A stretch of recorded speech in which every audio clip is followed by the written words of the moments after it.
Selamat pagi anak-anak. Bagaimana kabar kalian hari ini? Ibu berharap kalian semua sehat dan baik-baik saja.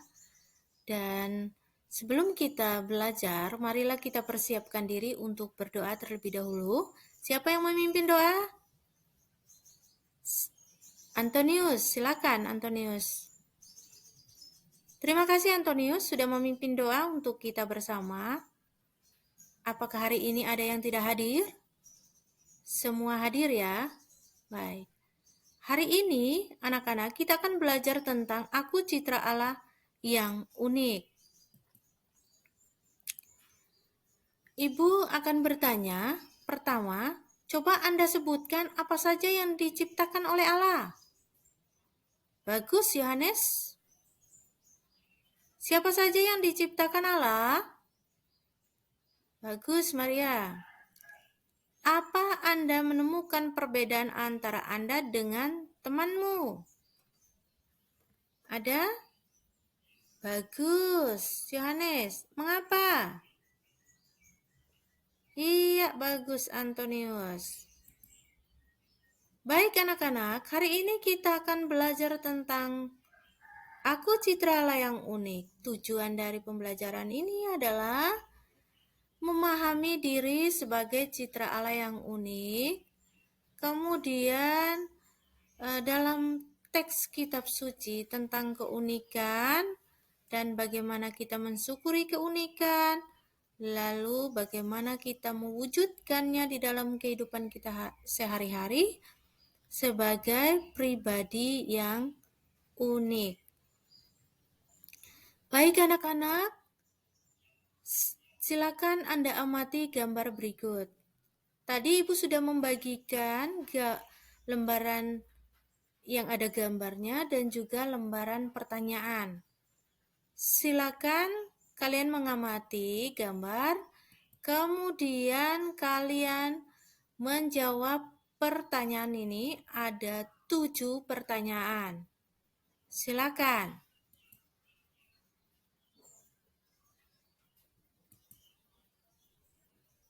Apakah sudah selesai? Bagus, sudah ya. Jadi, sekarang setiap orang membacakan hasil pekerjaannya ya. Nah, silakan Antonius. Bagus. Maria. Yohanes. Indah. Bagus, semua bagus ya. Nah, di situ sudah kalian tulis tentang fisik, hobi, sifat, kebiasaan yang unik yang kalian miliki dan keunikan yang kalian miliki juga dibandingkan dengan ciptaan Allah yang lain, ya. Manusia diciptakan secitra dengan Allah, ya. Manusia itu unik dibandingkan dengan ciptaan Allah yang lain, ya. Keunikan itu maksudnya adalah tidak ada kesamaan antara satu dengan yang lain. Tadi sudah menemukan ya, menemukan perbedaan keunikan yang dimiliki, baik dari pengalaman, baik dari fisik, maupun dari psikisnya ya.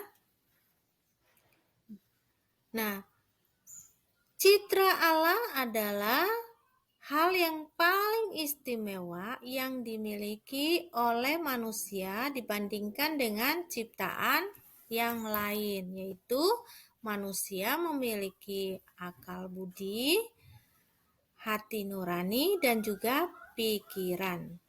Mengapa manusia diciptakan unik? Ya, karena manusia memiliki ciri khas tersebut. Dan kemampuan setiap manusia juga memiliki perbedaan, ya. Oke, baik. Sekarang kita akan belajar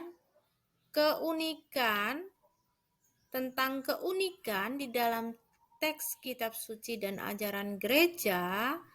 Maka sekarang kita bagi dalam beberapa kelompok. Ya, kalau sudah dibagi dalam kelompok, karena di sini kita hanya 4 orang, maka dibagi 2 kelompok. Sekarang Ibu sudah membagikan LKPD. Ya, di sana ada 6 pertanyaan. Silakan didiskusikan bersama dengan temannya ya.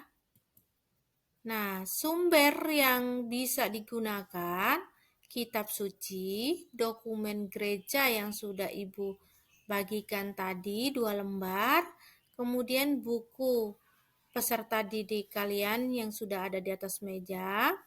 Kemudian tugas tersebut kalau sudah selesai dibuat dalam bentuk PowerPoint atau bentuk mind map.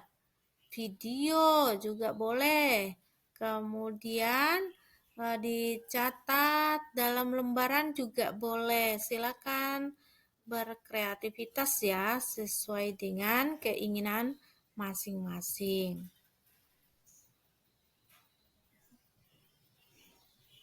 Baik, kalau sudah selesai, kita akan melaksanakan presentase ya.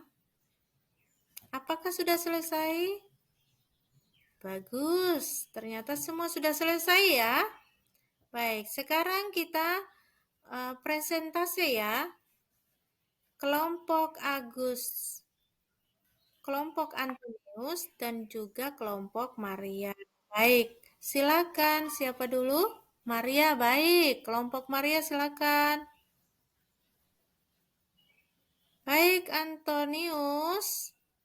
Temannya sudah presentase, silakan ditanggapi. Oke, baik. Sekarang silakan Antonius kelompoknya. Baik, Maria ada tanggapan? Oke, baik. Semua sudah selesai presentase.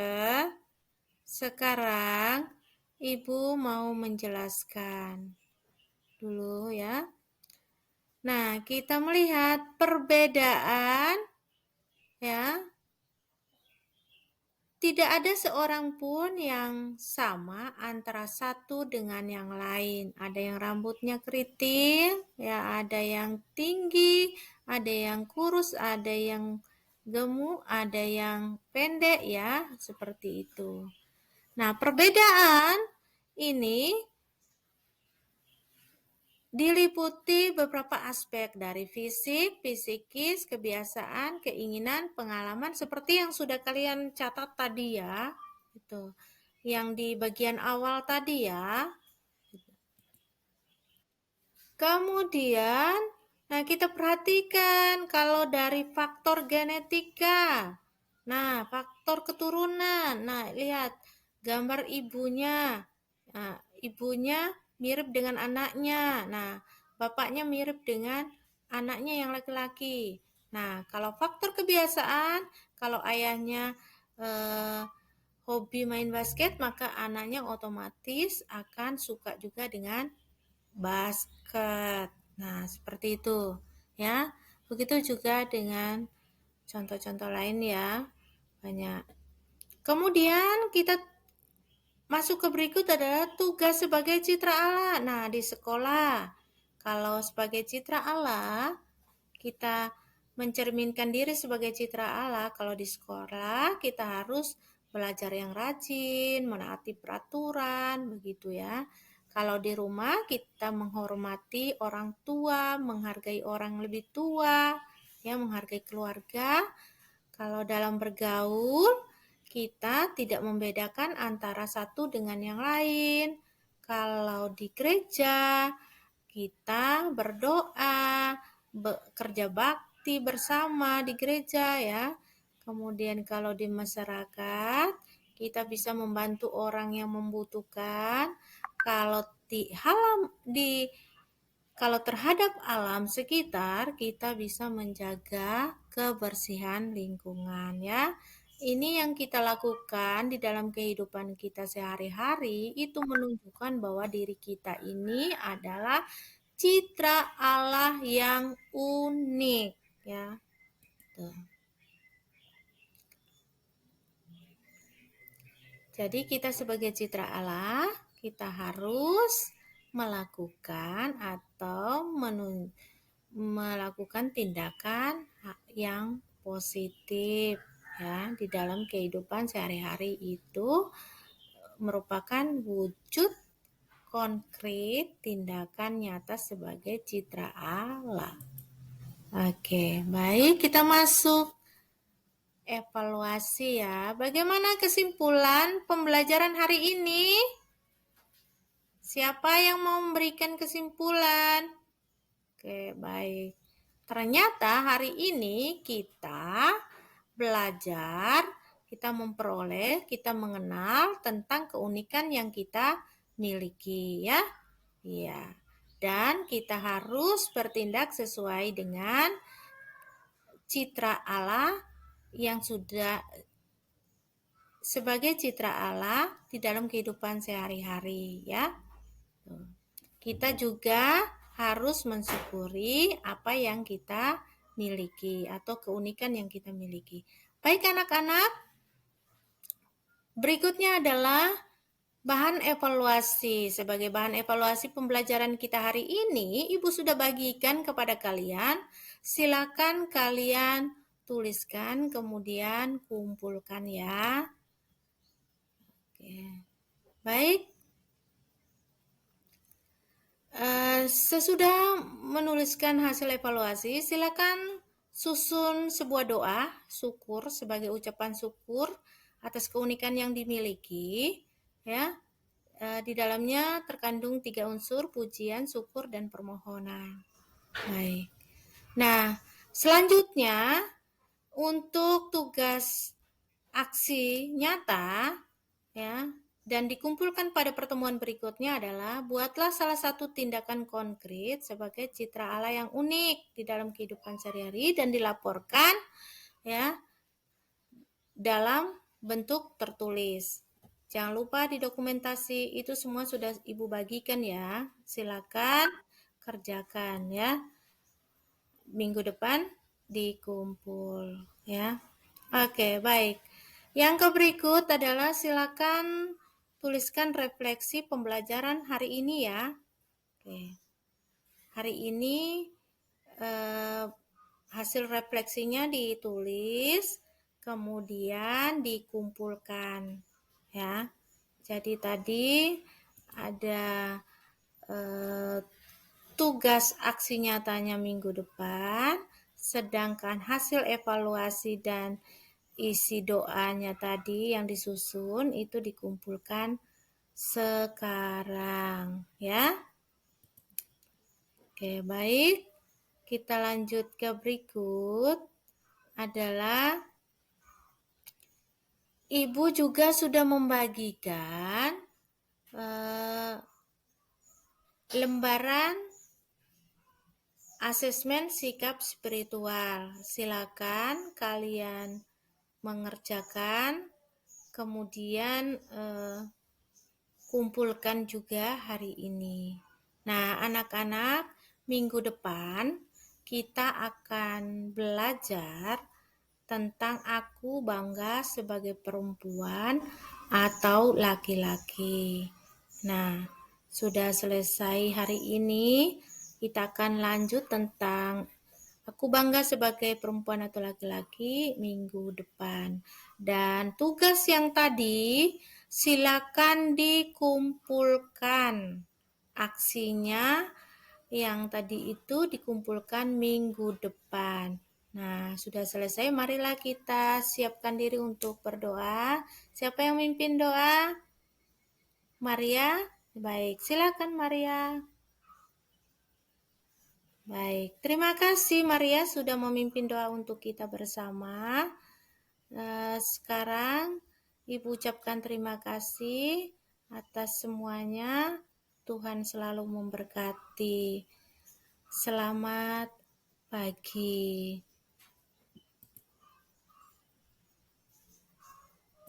sekarang kita lanjutkan videonya Ibu Gaudensia Gordina dikomentari oleh Bapak Pausi Lase. Bapak Pausi Lase ada?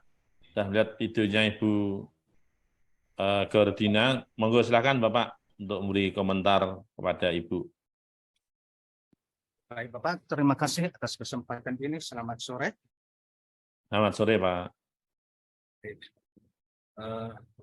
Yang pertama, tadi ketika saya menonton atau melihat dari apa yang dipraktikkan oleh Ibu Gaudensia Gordina, artinya yang pertama bahwa perangkat pembelajaran itu sudah disiapkan oleh Ibu yang bersangkutan.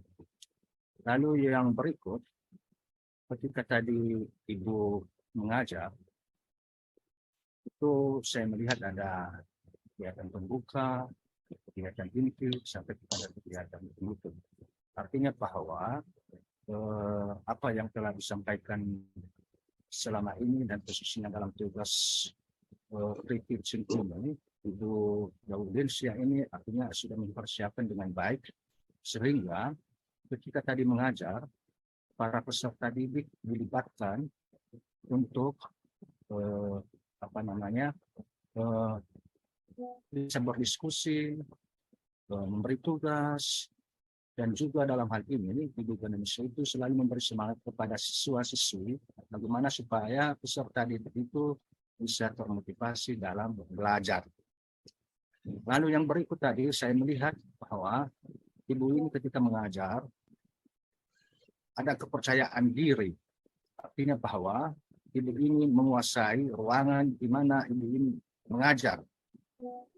Itu yang saya harus contoh khusus pribadi saya sendiri, bahwa memang yang pertama itu percaya diri bahwa Ibu ini mengajar dengan leluasa tanpa terganggu dengan sedikitpun. Artinya bahwa Ibu ini benar-benar dan sungguh memberi diri dan juga memberi semangat kepada siswa, agar siswa itu semakin mengetahui, memahami dari materi pelajaran yang telah disampaikan oleh Ibu ini. Mungkin itu saja yang tadi sempat saya lihat dari apa yang diajarkan oleh Ibu Gaudensia. Terima kasih Pak. Ya, terima kasih Bapak Pausi Lase untuk komentar yang positif, yang membangun juga untuk Ibu Gaudensia Gordina. Sekarang ini videonya Pak Pausi Lase karena belum bisa dibuka secara publik Pak. Sekarang saya lanjutkan dulu video saya dikomentari Bu Marsiah. Bu Marsiah ada? Bu Marsiah ada? Ada Pak, tapi saya mencari videonya Pak Mas Diono yang sudah saya tonton. Oh ya, tidak apa-apa. Ya Pak Mas Diono dulu. Tadi Siap. Ya oke. Ya Bu, tidak apa-apa. Nanti kan direkod, nanti kan tahu. Ya, monggo Bu Marsiah. Siap. Ya, Oke. Terima kasih Bapak dan Ibu Pak dosen. Nah, saya akan mengomentari sedikit tentang videonya Pak Mas Diono. Nah, saya dari kemarin sudah melihat videonya Pak Mas Diono karena dia yang pertama kali mengirim ke grup. Jadi saya sudah menonton dan itu juga membuat saya juga termotivasi membuat video seperti itu juga. Mudah-mudahan juga bisa. Ya saya usahakan, biasanya saya tuh